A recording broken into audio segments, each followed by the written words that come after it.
그럼 요즘은 역사의 기록물을 남길 때 사진을 찍고 영상으로 많이 남기죠. 근데 이전에는 어떻게 했을 것 같습니까? 이전에는 우리나라에도 그렇고 또 유럽의 여러 나라, 중국 같은 나라들도 화가들이 그림을 그렸습니다. 그래서 그때 그 장면을 아주 상세하게 그림을 그려서 이제 어떤 일이 있었던지를 역사의 기록으로 남기는 거죠. 그림을 여러분들에게 하나 보여드릴 텐데, 더 밀비안 다리의 전투라는 그림이 있습니다. 혹시 보신 적이 있는지 모르겠습니다. 이것은 라파엘로라고 하는 잘 알려진 화가가 제자들과 함께 그렸고 지금 바티칸 박물관에 소장되어 있는 그림입니다. 그 그림 가운데 여러분이 잘 보실지 모르겠는데 중요한 상징들이 있습니다. 밀비안 전투가 있었던 이 3세기, 그러니까 서기 3세기 로마는 마치 중국의 춘추전국 시대와 비슷했습니다. 무슨 말인가 하면 군벌들이 곳곳에서 성장을 하면서 군사를 가지고 있는 군벌들이 힘을 발휘하게 된 것이죠. 그래서 235년부터 284년까지 49년 동안, 50년 채 안 되는 49년 동안에 무려 26명의 황제가 바뀝니다. 황제가 바뀌면 행복하게 바뀔까요? 살해당하고 전쟁을 통해서 죽고 암살당하고 그런 일들이 반복됩니다. 그런 일들이 50년 가까이 반복되다가 284년, 서기 284년에 발칸 반도를 중심으로 해서 일어났던 군벌 중에 한 사람이었던 디오클레티아누스라고 하는 황제가 이제 일어서서 로마를 통일합니다. 여러분, 원래 로마에서 기독교는 환대를 받았을까요? 아니면 박해를 받았을까요? 박해를 많이 받았었죠. 우리가 잘 아는 네로 황제부터 기독교는 계속 박해를 받았었는데요. 이 사람도 로마를 통일하고 기독교를 여전히 박해했었습니다. 오랫동안 기독교는 지하에 들어가서 카타콤, 무덤에 들어가서 지하 무덤에 숨어서 살고 수많은 사람들이 순교를 당했습니다. 이제 이 사람의 통치가 끝나고 4세기에 접어들면서 다시 이 사람이 죽고 난 다음에 여러 군벌들이 다시 일어나서 전쟁을 시작하고 권력 다툼을 시작합니다.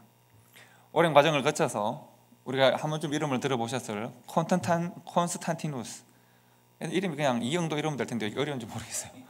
콘스탄티누스라는 사람이 있습니다. 로마의 변방에서 군벌을 가지고 있던 사람이고요. 이 사람과 그리고 막센티우스라고 하는 로마를 중심으로 권력을 가지고 있는 두 사람이 최후로 남아서 이제 전쟁을 벌이게 됩니다. 이 콘스탄틴이라는 사람은 전략에도 뛰어나고 지략에 뛰어난 사람인데 이제 이 사람이 로마로 진군을 합니다. 마지막 최후의 전쟁을 벌이라는 것이죠. 그래서 티베르 강가에 좀 전에 그림의 배경이 되어진 저 사람이 콘스탄틴이고요. 아까 이렇게 얼굴이 있는 사람이 막센티우스입니다. 그래서 밀비안 다리 앞에서 마지막 최후의 전투를 벌이게 됩니다. 이때 콘스탄틴이 데리고 갔던 군대의 수가 5만 명입니다. 지금도 5만 명은 많은 수이지만 그때 인구를 생각하면 5만 명은 정말 큰 군대입니다. 그래서 이제 수십만의 사람들이 전쟁을 하게 되죠. 그런데 이 전쟁에는 아까 우리가 보셨던 그 그림에 이 비밀이 하나 숨어 있습니다. 아주 재미있는 얽힌 이야기가 있습니다. 그리고 이 이야기는 교회사에 아주 중요한 의미가 있는, 특별히 로만 가톨릭에는 정말 중요한 의미가 있는 이야기가 숨어 있습니다. 이날 전투가 있기 전에, 얼마 전에 콘스탄틴 대제가 이제 고민을 하고 어떤 작전을 세울까 낮에 생각을 하고 있을 때 하늘에서 환상을 보게 됩니다. 이상한 물체가 보입니다. 자세히 보니까 십자가처럼 보입니다. 그리고 십자가에는 엔투토이니카라고 하는 헬라어로 된 말이 기록되어 있습니다. 엔투토이니카. 하루 종일 그게 무슨 뜻일까? 왜 십자가가 보였을까? 또 십자가 안에 이상한 상징은 뭘까? 고민을 하고 있는 중에 잠이 들었습니다. 밤이 되어 잠이 들었습니다. 그런데 잠을 자는 중에 한 사람을 만납니다. 예수님이 나타났습니다.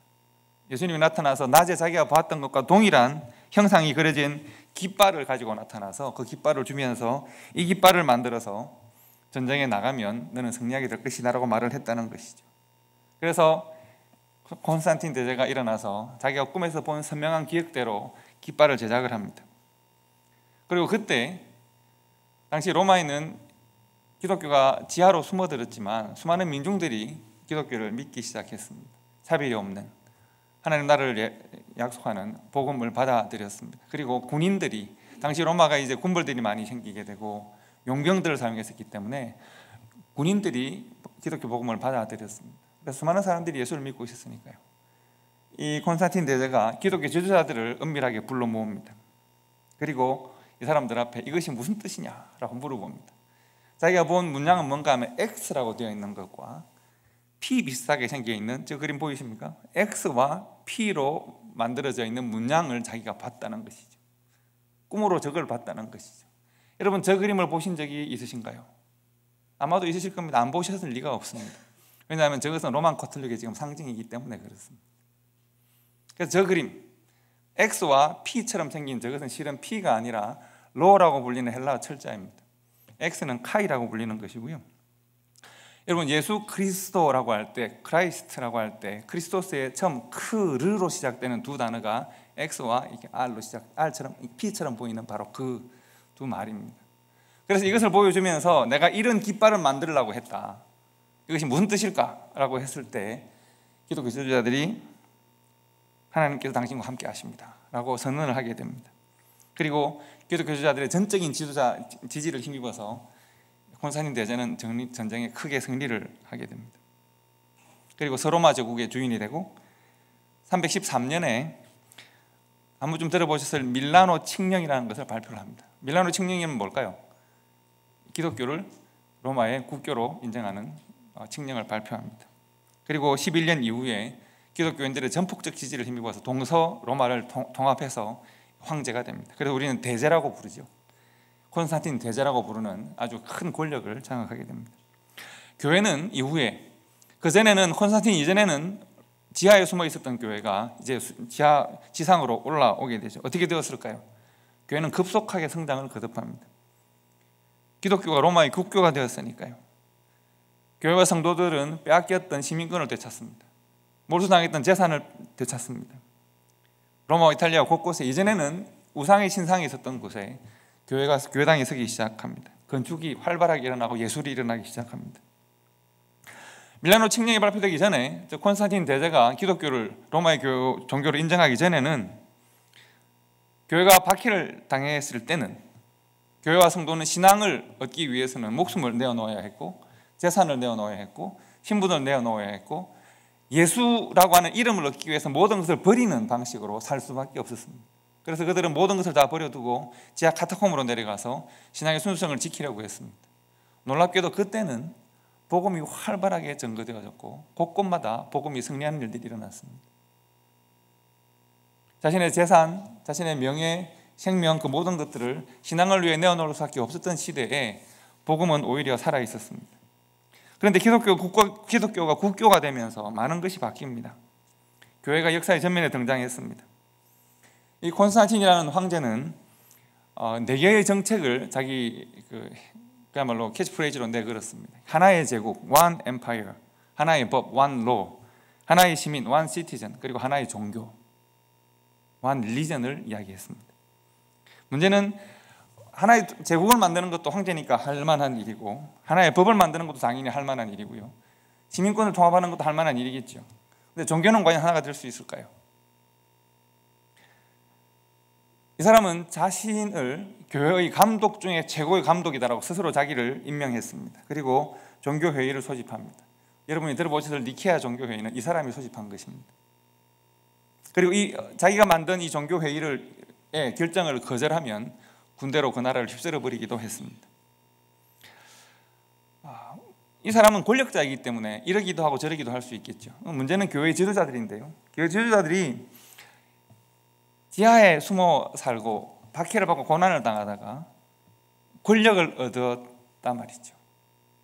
그리고 재산을 얻고 명예를 얻고 세상에 나와서 황제의 편에, 소위 황제의 등에 타다 보니 이것이 너무 즐겁고 행복했습니다. 그래서 교회 지도자들은 콘스탄틴 대제를 12사도와 같은 반열로 이 사람을 칭송하고 올립니다. 황제와 함께 권력을 누립니다. 그리고 황제의 교회에 대한 지배를 오히려 찬양하고 인정합니다. 사실은 근데 문제는 거기에 있는 것은 그보다 더 심각한 문제가 실은 있습니다. 사실 콘스탄틴 대제는 엄밀하게 말을 하면 예수를 믿는 사람이라고 인정을 하기가 참 어려운 부분이 많이 있습니다. 물론 예수를 믿었을까 믿지 않았을까 우리가 다른 사람의 신앙을 함부로 판단할 수 없긴 한데, 예를 들면 그는 기독교를 국교화했지만 그러나 사실 알고 보면 그는 그의 조상들이 믿었던 페르시아의 태양신을 계속 섬기는 사람이었습니다. 당시 페르시아는 미트라라고 하는 태양신을 섬기고 있었는데요. 이 콘스탄틴 대제는 태양신, 즉 미트라의 신의 초상을 화폐에 조각하고 그 뒷면에는 무적의 태양신, 나의 보호자라고 하는 문구를 새겨 넣기도 했습니다. 또 이방 나라를 수많이 정복하면서 그 나라 신들의 상을 동전에 주조하고 그 뒷면에는 아까 여러분이 보셨던 그리스도의 앞 두 글자가 되는 X와 P처럼 생긴 그 글자를 뒷면에 조조를 하기도 했습니다. 종교가 통합되고 있는 것이죠. 미트라니까 태양신 신앙의 그 관습들, 전통들, 교리들이 초기 기독교에 많이 스며들게 됩니다. 그 중에 하나가 대표적인 것이 충격적이게도 크리스마스입니다. 여러분 한 번쯤 아마 들어보셨을 텐데 태양신의 절기다 이런 이야기를 들어보신 적이 있을 겁니다. 바로 이 페르시아의 태양신 미트라를 말하는 겁니다. 당시 페르시아는 그 달 신을 섬기는 민족들이 있고 그 근동 지방에는 또 해를 섬기는 민족들이 있었는데요. 해가 이제 동지에서 바뀌면서 해가 이제 커지기 시작하는, 날이 길어지기 시작하는 때를 태양신의 생일로 생각을 했습니다. 그래서 그 때를 태양신의 생일로 생각하고 축하하고 즐기기 시작했는데 콘스탄틴 대제는 미트라의 생일을 예수님의 생일로 이렇게 치환시켰습니다. 이 사람은 아폴로 신에게 주기까지 제사를 드렸고 이 사람의 신분은 펜티펙스 막시무스라고 하는 이 제사를 드리는 이방 신에게 제사를 드리는 제사장의 신분을 죽을 때까지 가지고 있었습니다. 재밌는 것은 이 사람은 죽을 때 세례를 받습니다. 언제 세례를 받았다고요? 죽기 직전에 세례를 받습니다. 왜냐하면 세례를 받으면 좀 더 오래 살 수 있을까 고민을 하다가 세례를 받았습니다. 여러분 당시에 그 세례를 받지 않으면 구원을 얻지 못했다라고 하는 것이 당시의 일반적인 의식이었기 때문에 이 사람은 구원의 문제에 대하여 관심이 없었다는 것을 죽을 때까지 방증하는 것이죠. 그리고 이 사람은 죽기 전에 세례를 받았는데 안타깝게도 더 살지 못하고 죽습니다. 그리고 이제 그의 시대가 끝이 나는 거죠. 죽기까지 신앙 없이 살았다는 것을 볼 수 있습니다. 여러분 교회 초기의 역사를 여러분들에게 설명을 드린 겁니다. 슬프게도 우리는 그런 역사의 뒤에 서 있습니다. 그 한 황제는 그렇게 살다가 죽었습니다. 그의 나라는 그렇게 흥했다가 망했습니다. 우리가 고민하는 것은 교회인 것이죠. 예수를 믿었는지 믿지 않았는지는 정확하게 잘 모르겠지만 그러나 그는 자신이 권력을 장악하고 로마를 통일하고 황제가 되는데 교회를 사용했습니다. 문제는 그가 그렇게 살았지만 그러나 교회는 그러면, 성도들은 그러면 과연 어땠을까 하는 것입니다. 그의 권력에 때로는 이용당하고 혹은 그의 권력을 함께 즐기기도 하고 그 때문에 세상에 나와서 자유롭게 신앙생활을 하게 된, 종교의 자유를 얻게 된 교회와 성도들은 이제 종교의 자유를 얻었으므로, 그들이 마음껏 예수를 믿을 수 있는 자격을 얻었으므로 이제 이전보다 훨씬 더 하나님을 잘 믿었을까요? 교회는 이전보다 훨씬 더 생명력으로 충만하고 교회는 능력과 은혜와 복음에 더 충실한 교회가 되었을까요? 이전에는 예수를 믿으려면 모든 것을 버려야 했는데 이제는 뭔가를 얻으려고 하면 예수를 믿어야 되는 시대가 왔단 말이죠. 이전에는 예수를 믿으려고 하면 가족도 생명도 집도 모든 것들을 다 버리고 땅속으로 내려갔어야 됐는데 이제는 조금 더 높은 곳으로 올라가기 위해서 예수를 믿어야 하는 시대가 왔습니다.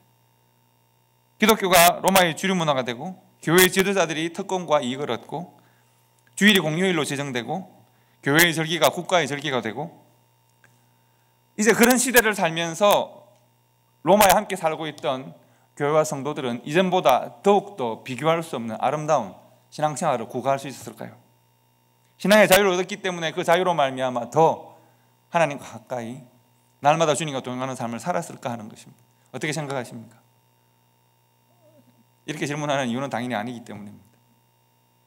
안타깝게도 교회 역사를 연구하는 학자들은 그렇지 않다라고 너무나도 크게 말합니다. B.K. 카이프라고 하는 신학자는 교회는 양을 얻었지만 그러나 본질을 잃었다라고 과감하게 말합니다. 그는 313년 콘스탄틴의 침령은 교회에 거센 타락의 홍수의 문을 열고 말았다라고 말합니다. 바로 그때부터 교회는 타락하기 시작했다는 것이죠. 기독교 역사가인 앤드류 밀러 또한 마찬가지입니다. 이 세상에는 원래 영원한 도성이는 없는 것이다. 예수를 못 박은 이 세상에서 왜 교회가 세상이 우리를 선대해 주기를 기대하는가? 예수는 이 세상에서 못이 박혔는데 왜 교회는 그 세상과 자꾸 타협을 하려고 하는가? 교회가 그런 세상과 평화할 수 있다는 것 자체가 예수를 못 박은 교회와 세상과 못 박힌 예수를 믿는 교회가 그 세상과 어떻게 평화할 수 있겠는가? 이 땅에서, 이 세상에서 교회가 감당해야 될 몫은 고난과 배척인데, 고난과 배척을 피하고자 하는 교회는 교회의 본질을 잃은 것이다라고 주장했습니다. 여러분들은 이 학자들의 의견에 어떻게 생각을 하십니까? 사실 오늘 우리가 읽은 본문 말씀 마태복음 말씀으로 마태복음 11장 말씀으로 생각을 할 텐데요. 한 번 설교하기는 내용이 많아서 세 번, 두 번, 세 번 혹은 네 번까지도 나누어서 말씀을 나눌 생각입니다.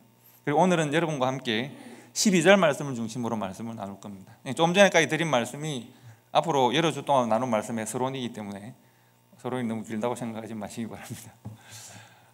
그리고 오늘 나눌 말씀은 12절 말씀입니다. 오늘 말씀을 다시 한번 보시면 12절 말씀을 보실까요? 다 같이 읽어보실까요? 시작. 세례 요한의 때부터 지금까지 천국은 침노를 당하나니 침노하는 자는 빼앗느니라. 아멘. 이 말씀은 여러분 익숙한 말씀이시죠? 잘 아시는 말씀입니다. 이 말씀은 여러분들에게 어떻게 이해되고 받아들여졌습니까? 일반적으로 우리는 이 말씀을 천국은 침노를 한다, 침노하면 빼앗는다고 했으니까, 그럼 천국을 우리가 소유해야 되니까 우리가 열심을 내고 열정을 가지고 최선을 다하고, 세례요한 때부터 회개하라 천국이 가까웠느니라, 복음의 문이 열리고 천국의 문이 열렸으니까 세례요한 때부터 하나님의 나라는 최선을 다하고 열심을 내는 사람들이 들어가는, 하나님의 나라에 대한 열망을 품은 사람들이 들어가는 그런 나라이다. 열심을 냅시다. 최선을 다합시다. 천국은 침노하는 자의 것입니다. 아마 이런 설교를 들으신 적이 있을 겁니다. 저 또한 그런 기억들이 있습니다. 그러나 오늘 본문의 흐름을 보시면 이것과는 좀 다르다는 것을 알 수 있습니다. 뭔가 우리가 그렇게 이해하는 데는, 열심을 품읍시다로 이해하는 데는 문제가 있습니다. 마태복음 11장의 흐름을 보시면 11장 1절부터 6절까지에는 감옥에 있는 세례 요한이 사람들을 보내어서 예수님께 질문을 던집니다. 지금부터 조금 복잡하고 어렵기 때문에 잘 들으셔야 합니다. 감옥에 세례 요한이 예수님께 사람을 보내어서, 예수님, 하나님께서 약속하신 메시아가 오실 그이가 바로 당신입니까? 라고 묻습니다. 세례 요한 또한 의심에 빠졌다는 이야기입니다. 예수님께서 7절부터 15절까지 세례 요한의 질문에 대하여 답을 주십니다. 그리고 세례 요한의 제자들을 돌려보내십니다. 우리가 읽었던 12절의 말씀은 세례 요한의 제자들을 돌려보내고 그 세례 요한에 대해서 예수님이 제자들에게 주신 말씀이 15절까지의 말씀입니다. 16절부터 19절까지 말씀에는 우리가 그 다음 주에 말씀을 나눌 텐데, 하나님 나라의 복음에 대하여, 하나님 나라가 그들에게 열렸지만 그러나 하나님 나라를 배척하는 유대인들이 있다는 것을 말씀합니다. 세례 요한을 배척했고 예수님을 배척하고 하나님 나라를 배척합니다. 20절부터 24절까지 말씀에는 그러나 그들을 예수님께서 심판하시겠다고 말씀합니다. 하나님 나라의 복음을 거절하고 세례 요한과 예수님의 복음을 거절하는 그들을 예수님께서는 하나님께서 심판하실 것이다 라고 말씀합니다. 그리고 그것으로 끝나는 것이 아니라 25절부터 30절까지의 말씀이 이 전체적인 말씀의 핵심입니다. 그러나 예수님께서는, 그들은 하나님 나라의 복음을 거절하고 예수를 거절하고 십자가를 거절했지만, 그러나 예수님께서는 그들에 대하여 복음의 문을 여십니다. 그들을 하나님 나라로 초청합니다. 우리가 잘 아는 말씀 11장 28절 말씀 무슨 말씀일까요? 영어로 되어 있으니 잘 모르시겠죠? 무슨 말씀일까요? 수고하고 무거운 짐자들아 다 내게로 와라는 말씀입니다. 예수님께서 수고하고 무거운 짐진 인생을 살아가는 우리들 모두에게 하나님 나라의 문을 여시고 그 나라로 초대하십니다. 수고하고 무거운 짐자들아 다 내게로 오라, 내가 너희를 쉬게 하겠다 말씀하십니다. 복음의 초대, 천국의 초대가 11장 28절의 말씀입니다. 자, 그렇다면 여러분, 우리가 아까 읽었던 천국은 침노를 당하나니 침노하는 자는 빼앗느니라는 12절의 말씀과 수고하고 무거운 짐진 자들아 다 내게로 오라, 내가 너희를 쉬게 하겠다는 말씀은 잘 어울리지가 않죠.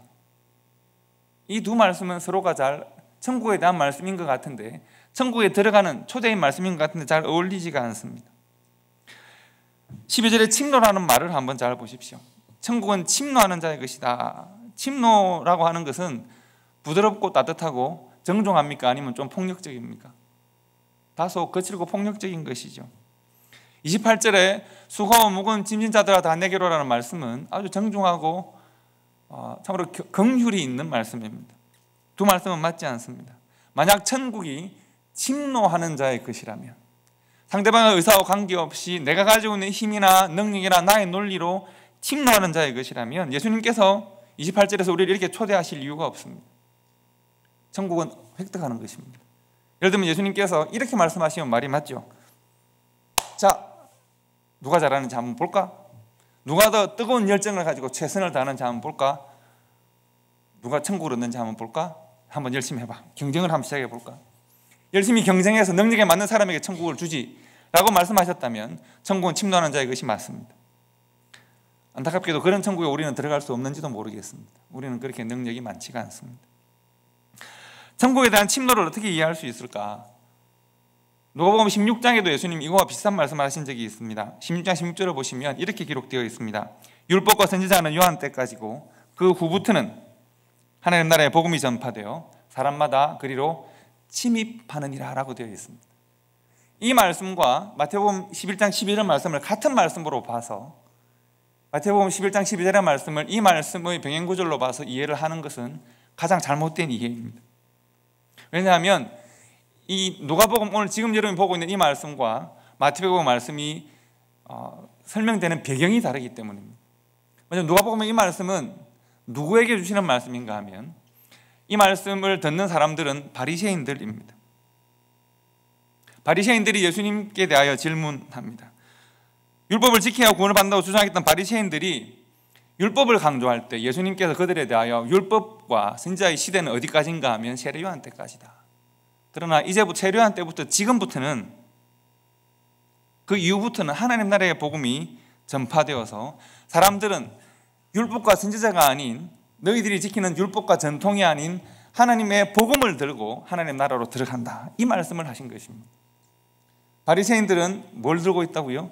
율법을 들고 전통을 들고 있기 때문에 예수님께서 그 율법과 전통이 아니라 세례요한 때부터 선포된 내가 너희들에게 선포한 하나님 나라의 복음으로 하나님 나라에 들어간다. 이것이 누가복음 16장 16절의 말씀입니다. 근데 마태복음 11장은 그 배경이 다릅니다. 말씀이 전거되는 상황이 다릅니다. 어떻게 다른가 하면 이 말씀은 제가 좀 전에 여러분들 설명드렸는데 누구의 질문으로 마태복음 11장이 시작한다고요? 설교를 잘 들으셨죠? 누구의 질문으로 시작한다고요? 세례 요한이 어디에서? 감옥에서 누구에게? 예수님에게 질문합니다. 뭘 질문합니까? 오실 메시아가 당신입니까? 누가복음 16장에는 바리새인들이 예수님께 자신들이 얻은 구원, 자신들이 생각하는 구원을 질문했다면 이건 전혀 다른 상황에서의 질문입니다. 당연히 말씀도 다릅니다. 오늘 말씀에서 누가복음 16장 말씀은 내려놓으셔도 됩니다. 자, 마태복음 11장에서 세례 요한은 지금 감옥에서 회개하라 천국이 가까웠니라는 말씀을 예수님이 전하시기 전에 세례 요한이 먼저 전했는데 천국 복음을 처음 전했던 세례 요한이 지금 감옥에 있습니다. 세상으로부터의 거절과 배척을 당했습니다. 이제 곧 죽임 당할 것입니다. 천국의 초대, 수고가 무거운 짐자들은 다 내기로라는 이 초대의 말씀을 주시는 예수님 또한 세례 요한과 같은 길을 걸을 것입니다. 곧 잡히실 것이고 고난 당하실 것이고 죽임 당하실 것입니다. 세상으로부터의 거절과 배척을 당하시게 될 겁니다. 여러분, 여기서 어떤 방식의 폭력이 일어나고 있는지를 보시면 됩니다. 침노에 해당되어지는 헬라어 원문의 뜻은 폭력을 사용해서 빼앗는다는 뜻입니다. 킹 제임스 버전을 보시면 좀 더 쉽게 이해할 수 있습니다. 본문에 대한 킹 제임스 버전의 번역을 보시면 이렇게 되어 있습니다. And from the day of John the Baptist, 요한의 때부터 until now, 지금까지 the kingdom of heaven suffered violence라고 되어 있습니다. The kingdom of heaven suffered violence. 하나님의 나라는 violence, 폭력으로 고통을 당하고 있다는 겁니다. And the violent, 폭력을 쓰는 사람들은 take it by force. 그것을 폭력 힘으로 빼앗으려고 한다는 것입니다. 하나님의 나라가 폭력을 쓰는 사람들로부터 고통을 당하고 있다. 힘으로, 자신들이 가진 능력으로, 자신들이 가진 그 무엇으로 하나님의 나라를 차지하려고 하는 사람들이 있다는 것입니다. 언제부터? 천국의 복음을 선포하기 시작한 세례요한의 때부터 예수님의 때까지 초기 초대교회에 이르기까지, 그리고 오늘 역사적인 모든 교회에 이르기까지 자신들이 가지고 있는 능력, 자신들이 가지고 있는 그 무엇인가를 가지고 그것으로 하나님의 나라를 이해하고 해석하려고 하는 시도들이 끊임없이 계속되고 있다. 천국은 침노를 당하고 있다는 것입니다. 이게 좀 어려우십니까? 예수님께서 마태복음 11장 7절부터 10절까지 하신 말씀을 보시면 됩니다. 세례요한의 제자들이 예수님의 내가 메시아라는 말씀을 듣고 떠납니다. 예수님께서 요한에 대하여 제자들에게 가르치십니다. 그리고 하시는 말씀을 보십시오. 너희가 무엇을 보려고 광야에 나갔더냐? 바람에 흔들리는 갈대냐? 그러면 너희들이 무엇을 보려고 나갔더냐? 부드러운 옷 입은 사람이냐? 부드러운 옷 입은 사람은 왕궁에 있느니라. 그러면 너희가 어찌하여 나갔더냐? 선지자를 보기 위함이었더냐? 옳도다. 내가 너희에게 이르노니 선지자보다 더 나은 자니라. 기록된 바 보라, 내가 내 사자를 내 앞에 보내노니 그가 내 길을 내 앞에 준비하리라 하신 것이 이 사람에 대한 말씀이니라. 이렇게 되어 있습니다. 말씀을 좀 깊이 생각하시면 굉장히 큰 대조가 숨어 있습니다. 여기서 말하는 흔들리는 갈대, 너희들이 무엇을 보려고 광야에 나갔더냐? 바람에 흔들리는 갈대더냐? 이 흔들리는 갈대가 상징하는 바가 있습니다. 여러분, 세례요한을 감옥에 가도 죽이는 사람, 그 사람은 헤롯 안티파스라고 하는 사람입니다. 헤롯 안티파스는 동전을 주조하고 당시 유대의 물가에 흔히 있는 갈대들, 수초들을 붙잡고 이렇게 폼 잡고 있는 사진이 아니죠. 이 그림을 동전에 주조했습니다. 그러니까 동전의 한쪽 면은 아마도 얼마다 이게 적혀 있을 테고, 다른 한쪽 면에는 헤롯 안티파스가 이렇게 폼 잡고 있는 것이 조조가 된 거죠. 그래서 헤롯 안티파스의 별명은 흔들리는 갈대였습니다. 그래서 성경이 지금 그것을 말하고 있는 거예요. 너희들이 무엇을 보려고, 너희들의 삶의 목적은 무엇이고 삶의 지향점은 과연 무엇이냐? 헤롯 안티파스냐를 묻는 것입니다. 아니면 너희들은 좋은 옷, 부드러운 옷 입은 사람이냐? 부드러운 옷 입은 사람 어디 있다고요? 그런 사람들은 왕궁에 다 가 있습니다. 부드러운 옷 입은 사람들은, 옷을 잘 입은 사람들은 유대의 척박한 수백 년을 지금 식민지로 살고 있는 유대 땅에서 옷을 잘 입은 사람들, 로마의 권력과 유대의 권력에, 성전 권력에 자신들을 던진 사람들입니다. 결탁한 사람들입니다. 예수님께서 제자들에게 묻습니다. 너희들의 삶의 지향은 과연 어디 있느냐? 권력을 잡은 헤롯이냐? 그와 결탁한 종교 지도자들의 그러한 모습이냐? 너희들이 원하는 것은 과연 무엇이냐? 너희들은 광야에 나아가서 세례요한을 보지 않았더냐? 이 말씀을 하시는 것입니다. 여기서 두 가지가 대조되고 있습니다. 무엇이 대조되고 있는지를 보시기 바랍니다. 하나님의 나라의 복음을 전하는 세례요한과 세례요한으로 상징되어지는 여러 가지가 나타나고 있고, 땅의 제국에 대한 이야기들이 나오고 있습니다. 땅의 제국은 흔들리는 갈대, 헤롯으로 상징됩니다. 부드러운 옷을 입은 사람들로 상징됩니다. 그리고 왕궁으로 상징됩니다. 하나님의 나라는, 그곳에 하나님의 나라를 누가 선포했습니까? 하나님의 나라는 세례요한이 선포했습니다. 그는 약대의 털옷을 입고 있습니다. 그는 지금 광야에 있습니다. 그리고 그는 지금 어디에 있습니까? 감옥에 있습니다. 침노당하는 하나님의 나라 혹은 침노하는 사람들은 과연 어느 편에 있겠습니까? 예수님은 하나님의 나라를 말씀하실 때 늘 작은 자 하나, 작은 소자 하나에게, 어린 아이 하나에게, 길에 떠도는 나그네와 장녀들에게, 병자와 고아와 과부와 나그네들을 늘 말씀하셨습니다. 하나님의 나라는 이렇게 작고 낮은 자들에게 허락되었다라고 말씀하셨습니다. 그래서 나는 그렇게 작고 낮은 자가 아닌데, 나는 태어나보니 바리새인으로 태어나고, 나는 태어나보니 부자로 태어났고, 나는 태어나보니 로마의 시민으로 태어났고, 나는 좀 잘 살고 있는데 그러면 어떡하지? 라고 생각을 할 수 있겠습니다. 만약 낮고 예수님처럼 헌신하고 심지어는 섬기는 그러한 삶을 내가 살고 있지 못하다면 나는 스스로를 그렇게 낮출 수 있는 사람이 되어야 하나님의 나라로 들어갈 수 있습니다. 그래서 약대가 바늘기로 들어가는 모습이 바로 그런 것입니다.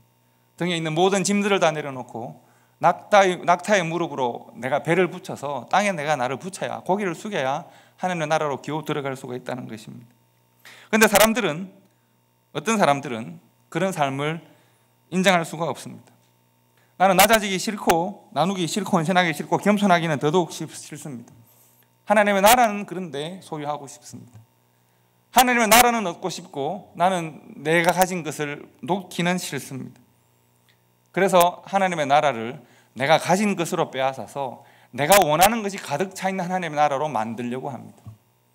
내가 원하는 것이 가득 차 있는 하나님의 나라, 나의 소원이 이루어지는 하나님의 나라, 내가 가지고 있는 모든 욕심과 욕구가 만족되어지는 건 하나님의 나라를 찾고 싶습니다. 그래서 자신의 능력과 힘으로 그 나라를 빼앗으려고 하는 것입니다.